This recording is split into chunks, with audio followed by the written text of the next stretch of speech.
اعوذ باللہ من الشیطان الرجیم بسم اللہ الرحمن الرحیم الحمد للہ رب العالمین والصلاة والسلام علی اشرف الانبیاء والمرسلین وآلہ الطیبین الطاہرین اعوذ باللہ من الشیطان الرجیم قالت یا ایہا الملأ افتونی فی امری ما کنت قاطعتا امرا حتی تشہدون۔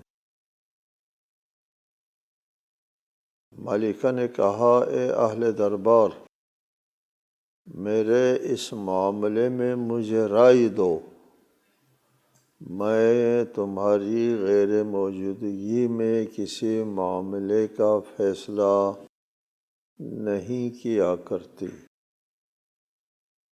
ہدہد نے خط پہنچایا ملکہ سبا کے پاس۔ اس خط کا مضمون یہ تھا، پہلے ذکر ہو گیا، اللہ تعالی علیہ واتونی مسلمین، تم میرے مقابلے میں بڑائی مت کرو اور فرما بردار ہو کر میرے پاس چلے آؤ۔ خط کا یہ مضمون تھا۔ اس مضمون کو پڑھنے کے بعد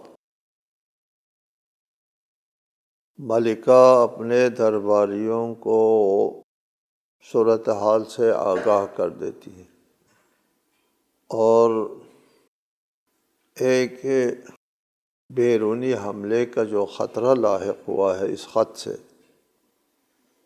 اللہ تعالی علیہ، میرے مقابلے میں بڑائی مت دکھاؤ۔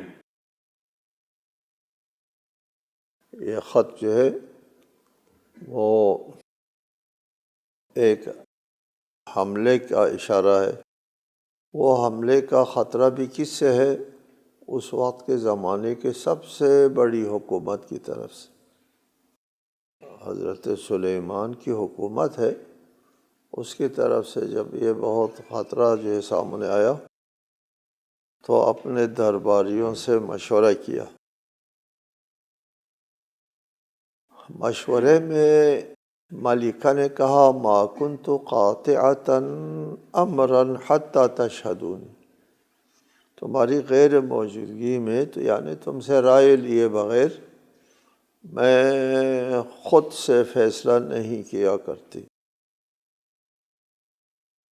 اس کا مطلب یہ ہے کہ ملکہ ایک عورت ہونے کے باوجود ایک فہم و فراست کی مالکہ تھی، نظام استبدادی ہونے کے باوجود طریقہ کار شورائی اور جمہوری تھا، یعنی میں خود فیصلہ نہیں کرتی۔ ما کنت قاطعتا امرا، اور مسئلہ طریقہ کار شورائی تھا، جمہوریت کا تھا، کہ سب سے رائے لے کر پھر فیصلہ وہ کیا کرتی تھی، اور اپنا فیصلہ دوسروں پر مسلط نہیں کرتی تھی۔ اس کا مطلب یہ ہوا۔ چنانچہ کسی بھی معاملے میں، اس بات میں یہ بھی ہے نا اشارہ، کسی بھی معاملے میں دوسروں کی رائے لیے بغیر خود سری سے فیصلہ کرنا جو ہے وہ عقل مندی نہیں ہے۔ ہر شخص کو، ہر انسان کو کسی کام کا فیصلہ کرتے ہوئے دوسرے لوگوں کی عقلوں سے بھی فائدہ اٹھانا عقل کی بات ہے۔ اگر آپ کے پاس، میرے پاس اگر عقل ہے تو میں آپ کے عقلوں سے بھی فائدہ اٹھاؤں، آپ سے پوچھوں، آپ کی طرف رجوع کروں۔ اور پھر یہ بھی ہے، المستشار امین، اگر کسی نے آپ سے مشورہ کیا، رائے لی، تو پھر آپ کو امین ہونا پڑتا ہے، صحیح مشورہ دینا آپ کا فریضہ ہے۔ لیکن یہاں درباری جو ہے، درباریوں کا ایک مزاج ہوا کرتا ہے۔ ان لوگوں کا یہ جواب تھا، قالوا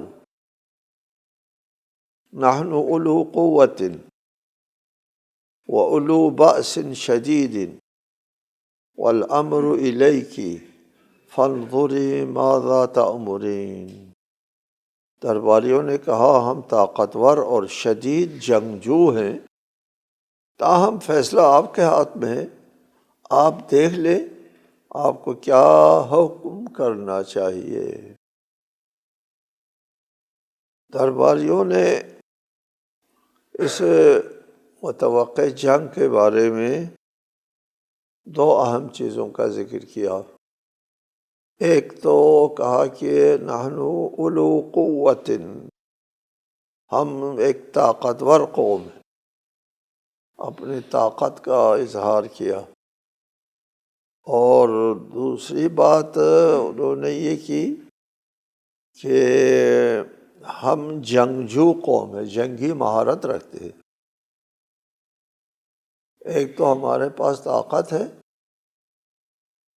اور دوسری بات ہمارے پاس جنگی مہارت بھی موجود ہے، ہم بیرونی دشمن کا مقابلہ کر سکتے ہیں۔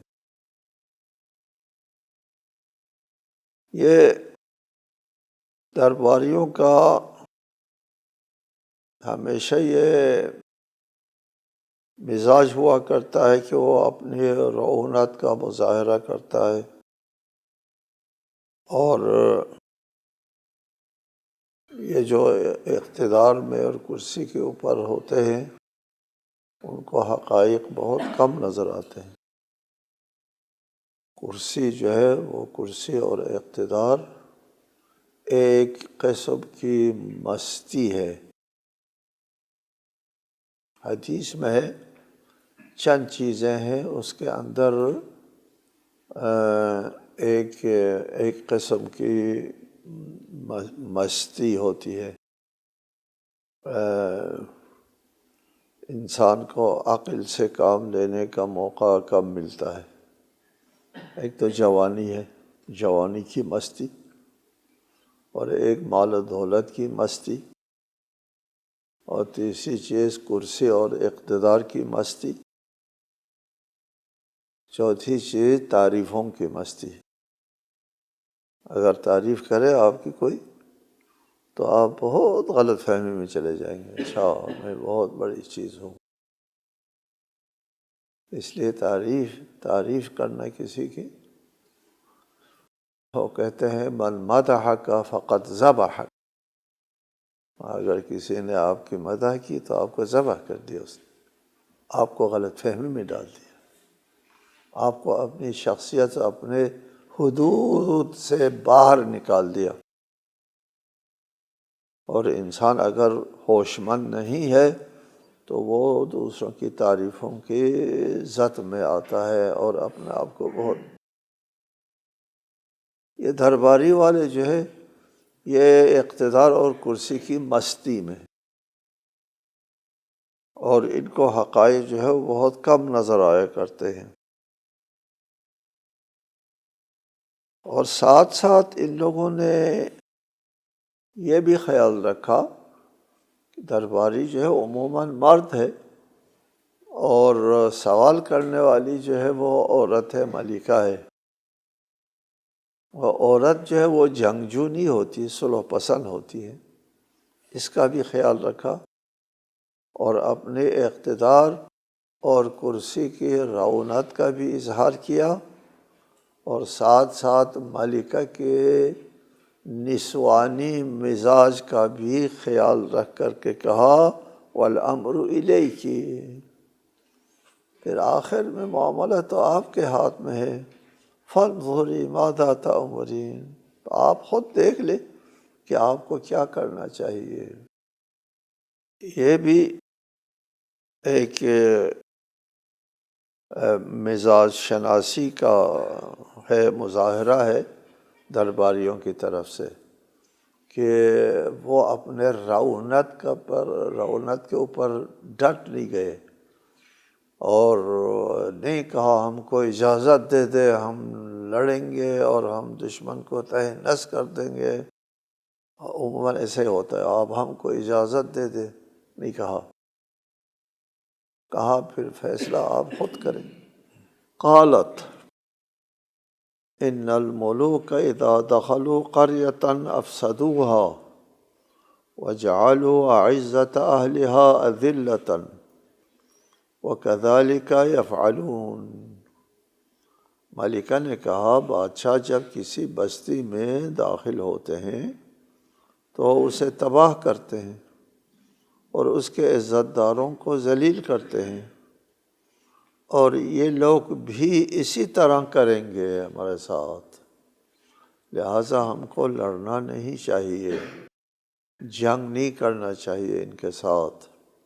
ملکہ اپنا فیصلہ سناتی، اور فیصلہ بھی سمجھداری کا وہ ہے، اس میں مظاہرہ ہے کہ جنگ کیا ہوتی ہے۔ ملکہ کو سوجھ بوجھ تھی کہ جنگ کیا ہوتی ہے۔ جنگ ہمیشہ جنگ سے افراتفری پھیلتی ہے، جنگ سے عزت دار جو ہے ذلیل ہو جاتے ہیں، جنگ سے امن جو ہے وہ ختم ہو جاتا ہے، اور جنگوں میں یہ ہوتا ہے کہ فاتح قوم جو ہے وہ مفتوحہ علاقے کے ساتھ جو ہے وہ تباہی مچاتے ہیں اور ان کے عزت داروں کو ذلیل و خوار کرتے ہیں۔ یہ جنگ کی خصوصیت ہے، ہمیشہ اسی طرح ہوتا ہے کہ جنگ ہونے کے بعد تو ایک کو فاتح ہونا ہوتا ہے، وہ فاتح مفتوحہ علاقوں میں وہ تباہی مچاتے ہیں، اور اول تو ان کے پاس حکومت کا نشہ، اور پھر فتح و نصرت، جب فاتح قوم بچ جائے گی تو فتح کے نشے میں وہ اپنے زیر نگین قوم کی عزت و آبرو کے ساتھ کھیلتے ہیں۔ ایسا ہی ہوتا ہے، ہمیشہ ایسا ہوتا ہے۔ اس کے بعد ملکہ جو ہے وہ مزید اپنی سمجھداری کا مظاہرہ کرتی ہیں اور کہتے ہیں کہ میں اس بادشاہ کا مزاج دیکھنا چاہتی ہوں، اس کے مزاج کا میں امتحان کروں گی، اور پھر اس کے مطابق ان کے ساتھ میں رویہ اختیار کروں گی۔ وہ کیا کہا؟ وَإِنِّي مُرْسِلَةٌ إِلَيْهِمْ بِهَدِيَّةٍ فَنَاظِرَةٌ بِمَا يَرْجِعُ الْمُرْسَلُونَ، اور میں ان کی طرف ایک ہدیہ بھیج دیتی ہوں اور دیکھتی ہوں کہ ایلچی کیا جواب لے کر واپس آتے ہیں۔ ملکہ کی ایک تدبیر تھی، اس نے بادشاہ کو مال کا لالچ دینے کا جو ہے وہ طریقہ آزمایا کہ دیکھو اس بادشاہ کے نفسیات کیا ہیں، کس مزاج کا مالک ہے۔ یہ مال و دولت ہدیہ ودیہ سے خوش ہوتے ہیں، رام ہو جائیں گے تو پھر ہم وہ طریقے اختیار کر لیتے ہیں، اور اگر وہ ہدیہ سے رام خوش نہیں ہوتے ہیں تو پھر ہم امن اور مصالحت کی باتیں کریں گے۔ چنانچہ اس ملکہ نے ایک ہدیہ آمادہ کیا، ظاہر ہے کہ بہت بڑا قیمتی ہدیہ ہوا۔ وہ ہدیہ بھیجا حضرت سلیمان کے پاس، اور جب وہ ہدیہ حضرت سلیمان کے پاس پہنچا، فلما جاء سلیمان، یہ ہدیہ لے کر آنے والے حضرت سلیمان پاس پہنچا، قال اتمدوننی بمال فما آتانی اللہ خیر مما آتاکم بل انتم بہدیتکم تفرحون۔ حضرت سلیمان نے فرمایا کیا تم مال سے میری مدد کرنا چاہتے ہو؟ اتمدوننی، مال سے میری مدد کرنا چاہتے ہو؟ جو کچھ اللہ نے مجھے دے رکھا ہے وہ اس سے بہتر ہے جو اس نے تمہیں دے رکھا ہے، جبکہ تمہیں اپنے ہدیے پر بڑا ناز ہے۔ حضرت سلیمان کا یہ عکس العمل سامنے آیا کہ حضرت سلیمان نے اس مال کو، اس ہدیہ کو اعتنا میں نہیں لایا، اور اس کو ناچیز اور حقیر قرار دے دے۔ فرمائے بل انتم بہدیتکم تفرحون، تم اس ہدیہ کو کوئی بہت بڑی چیز سمجھتے ہو۔ حضرت سلیمان کے پاس تو بہت بڑی سلطنت ہے، اس سلطنت کے مقابلے میں اس ہدیہ کی کوئی حیثیت نہیں۔ فرمایا ارجع الیہم فلنأتینہم بجنود لا قبل لہم بہا ولنخرجنہم منہا اذلۃ وہم صاغرون۔ ایلچی سے کہا تو انہیں کی طرف واپس پلٹ جا، ہم ان کے پاس ایسے لشکر لے کر آئیں گے جن کا وہ مقابلہ نہیں کر سکیں گے، اور ہم انہیں وہاں سے ذلت کے ساتھ نکال دیں گے اور وہ خوار بھی ہوں گے۔ لا قبل لہم، قبل طاقت کو کہتے ہیں، یعنی لا طاقت لہم۔ فلنأتینہم بجنود لا قبل لہم بہا، اس کا مقابلہ کرنے کی ان میں طاقت نہیں ہوگی۔ تم اہل سبا کی طرف لوٹ جاؤ اور یہ پیغام دے دو ان کو کہ ہم تمہارے اوپر حملہ کرنے والے ہیں۔ ظاہر ہے پھر وہی بات ہے کہ فاتح قوم جو ہے وہ مفتوحہ علاقے کے ساتھ کیا کچھ کریں گے، وہی لنخرجنہم منہا، تم کو یہاں سے نکال باہر کر دیں گے، اذلۃ، ذلیل اور خوار کر کے۔ یہ ایک قدرتی بات ہے، فتح و نصرت کے بعد مفتوحہ علاقے جو ہے وہاں کے لوگ ذلیل ہو جاتے ہیں، خوار ہو جاتے ہیں، جیسا کہ مالکہ نے خود کہا تھا، جنگوں کا یہی نتیجہ ہوتا ہے۔ حضرت سلیمان نے کہا حق کی دعوت قبول کرو، مقابلہ کرنا ترک کرو۔ حضرت سلیمان بھی سمجھ گئے کہ حضرت سلیمان نے ان سے کہا تھا یا ایمان لے آؤ یا جنگ کے لیے آمادہ ہو جاؤ۔ ملکہ نے دونوں اختیار نہیں کیا، نہ جنگ کے لیے آمادگی کا راستہ اختیار کیا اور نہ تسلیم ہونے کے لیے آمادگی کا اظہار کیا، تیسرا راستہ اختیار کیا۔ وہ تیسرا راستہ کیا تھا؟ مال کا لالچ دینا۔ حضرت سلیمان کو یہ بات بری لگی، لگنا چاہیے کہ تم مجھے مال کا لالچ دیتے ہو۔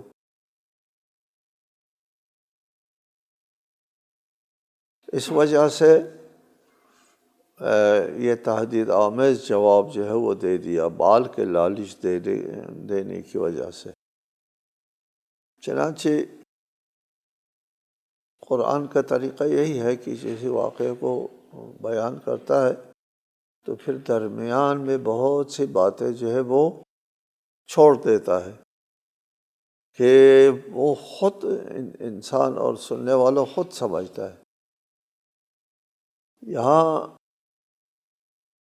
نہیں کہا کہ پھر مالکہ نے اس جواب کو سننے کے بعد تسلیم ہونے کے لیے آمادگی کا اظہار کیا اور پھر تسلیم کر کے میرے پاس آ جاؤ، تو حضرت سلیمان پاس آنے کے لیے آمادگی کا اظہار کیا۔ ان تمام چیزوں کا ذکر نہیں انہیں، وہ خود بخود پتہ چلتا ہے۔ قال یا ایھا الملأ ایکم یأتینی بعرشھا قبل ان یأتونی مسلمین، اس سے پتہ چلتا ہے ساری کہانی جو بیچ میں ہے۔ سلیمان نے کہا اے اہل دربار، تم میں سے کون ہے جو ملکہ کا تخت میرے پاس لے آئے قبل اس کے کہ وہ فرما بردار ہو کر میرے پاس آئیں۔ اس سے پتہ چلتا ہے کہ اچھا ملکہ نے فرما بردار ہو کر کے حضرت سلیمان کے پاس آنے کا فیصلہ کیا،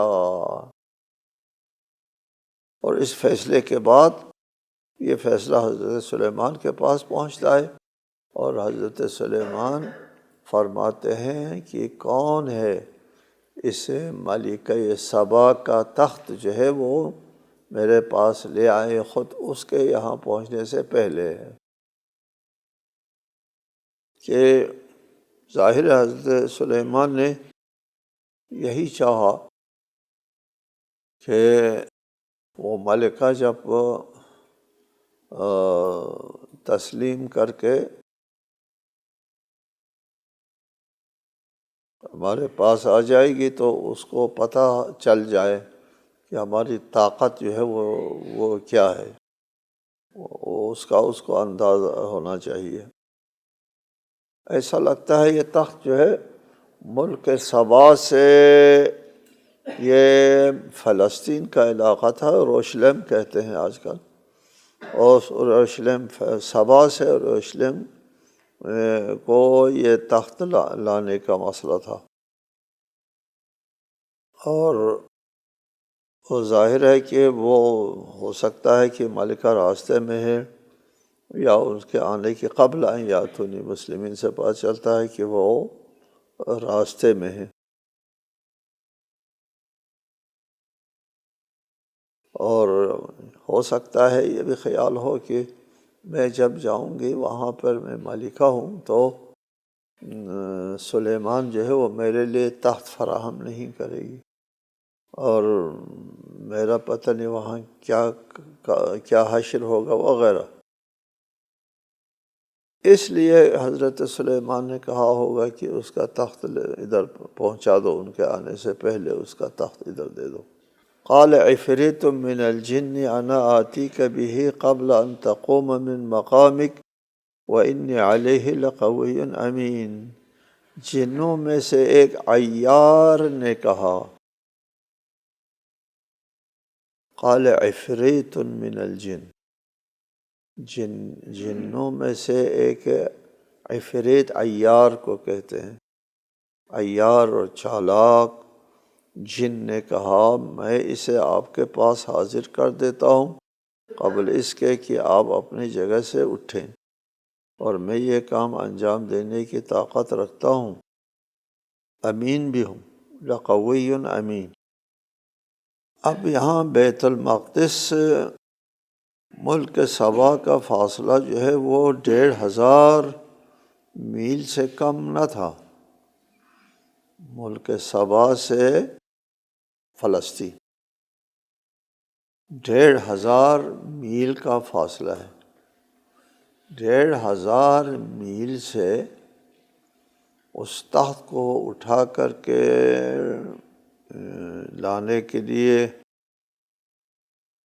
آج کل بھی تو کافی وقت لگے گا، کہ جہاز ہی ہے نا، جہاز جائیں وہاں پر اس تخت کو اٹھائیں، جہاز پہ رکھیں، اور پھر جہاز اڑے، اور پھر جہاں اترے، اور پھر وہ ایئرپورٹ سے حضرت سلیمان کے پاس وہ تخت لے آئیں، کافی وقت لگے گا جہاز پر بھی آج کل کے زمانے میں۔ لیکن یہ عفریت کہتا ہے کہ نہیں، آپ کے اپنی جگہ سے اٹھنے سے پہلے میں پیش کر دوں گا، اور میں اس پر طاقت رکھتا ہوں۔ لیکن قال الذی عنده علم من الکتاب انا آتیک بہ قبل ان یرتد الیک طرفک، جس کے پاس کتاب میں سے کچھ علم تھا، علم من الکتاب من تبعیضیہ، کتاب میں سے کچھ کا علم تھا، اس نے کہا میں آپ کی پلک جھپکنے سے پہلے آپ کے پاس حاضر کر دیتا ہوں، انا آتیک بہ قبل ان یرتد الیک طرفک، فلما رآہ مستقرا عنده قال هذا من فضل ربی لیبلونی أشکر ام اکفر ومن شکر فإنما یشکر لنفسه ومن کفر فإن ربی غنی کریم۔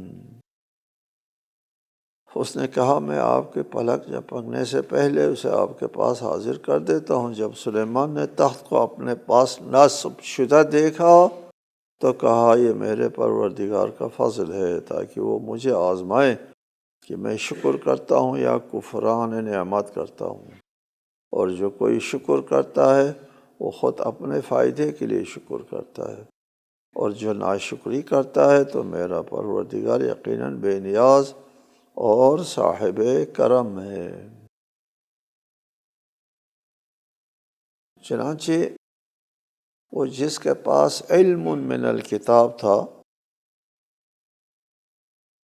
وہ اس نے کہا کہ میں ابھی فوراً ایک لمحے میں اس تخت کو ملک سبا سے، یعنی 1500 میل کے فاصلے سے فلسطین پہنچا دیا، اور حضرت سلیمان نے اس کے تخت کو دیکھ بھی لیا۔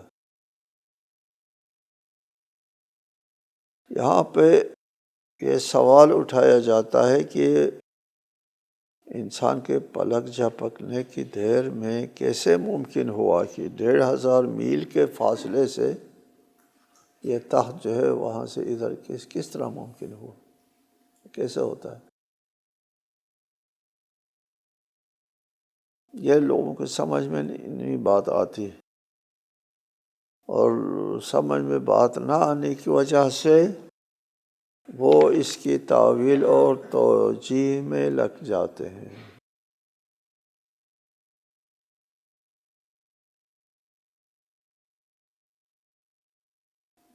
وہ سوال یہ کرتے ہیں کہ آج تو جوہری دور ہے، ایٹمی دور ہے، اس ایٹمی دور میں بھی ممکن نہیں ہے۔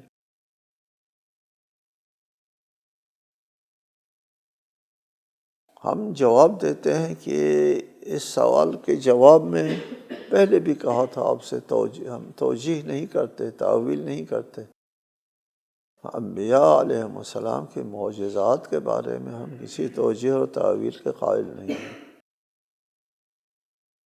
ہم یہاں پر اللہ تعالیٰ کی طرف سے جو طاقت اور قوت انبیاء کو مرحمت ہوئی ہے اس حوالے سے بات نہیں کرتے، بلکہ سائنسی حوالے سے بھی ہم بات کر سکتے ہیں کہ انسان کے پاس اس قسم کی طاقت موجود ہے۔ اس کے بہت سی مثالیں ہیں، ہم اس میں نہیں جاتے، اس لیے ممکن نہیں ہے کہ وہ اسی طریقے سے اس تخت کو یہاں پہنچایا ہو جس طریقے سے ہم لوگ سمجھتے ہیں کہ سائنسی حوالے سے بھی وہ سائنسدان، یہ آئنسٹائن صاحب کہتے ہیں کہ انسان کو زمان و مکان میں محدود رکھنا مفروضہ ہے۔ انسان زمان و مکان میں محدود نہیں ہے۔ انسان کے پاس جو طاقت ہے پوشیدہ ہے، انسان کے اندر جو طاقت پوشیدہ ہے وہ ابھی لوگوں کے لیے عیان نہیں ہے۔ اور یہاں بھی بتایا کہ یہ طاقت اس شخص کے پاس کہاں سے آئی۔ یہ طاقت قرآن خود صراحتاً کہتا ہے کہ اس کے پاس علم من الکتاب، کتاب میں سے علم تھا، علم کی طاقت سے اس نے لایا ہے، کسی بشری طاقت سے یا کسی اور ایٹمی طاقت سے نہیں، علم کی طاقت سے۔ وہ ذریعہ علم بتایا قرآن نے۔ وہ علم جو ہے وہ انسان کے پاس اس چیز کی قدرت موجود ہے، اور اس کی بہت سی مثالیں، ہم ان مثالوں میں نہیں جاتے کہ انسان کے پاس جو ہے وہ بہت سی مثالیں ہیں۔ قوہ ارادہ، انسان اپنے ارادے کو مرکوز کریں کسی چیز کے اوپر اور پھر اس چیز کو زمین سے وہ اٹھا سکے، اس قسم کی طاقت انسان کے اندر موجود ہے۔ باقی آئندہ انشاءاللہ تعالی۔ والسلام علیکم ورحمۃ اللہ وبرکاتہ۔